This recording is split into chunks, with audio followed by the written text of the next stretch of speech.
আসসালামু আলাইকুম। আজকে গরুর মাংস রান্না করে নিচ্ছি। আর ছেলে দেখো কি করে মাংস এখনো কষানো হয়নি, এখনো পেঁপে দিয়ে রান্না করব। পেঁপে দেওয়া হয়নি আর হ্যাঁ শুরু করছে কষানির মাঝে খাওয়ার দরজন আর বলে এটা দাও ওইটা দাও শুরু করছে। এটা খাইতে পারবে, এটা সিদ্ধ হয় না, এটা এখনও ইয়ে রয়েছে। হ্যাঁ সিদ্ধ এই দেখো বাছাবাছি করতেছে কোনটা দিমু না দিমু, পাগল বানাই ফেলতেছে।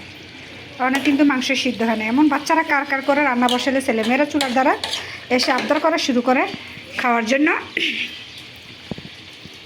এই দেখো লগ্গু কলিজা শেষ করে লাই আমার।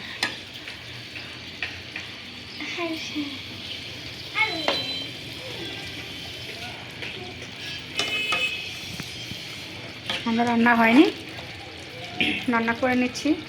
আর ওয়েদারটা অনেক বৃষ্টি বৃষ্টি ভাব, সেখানে আজকে মাংস রান্না করছি। আর এই যে সাদা বিল্ডিংটা টাঙ্কি, কালো টাঙ্কিটা দেখা যায়, এটা আমি তো আগে ছিলাম, ওখান থেকে আমি চলে আসছি।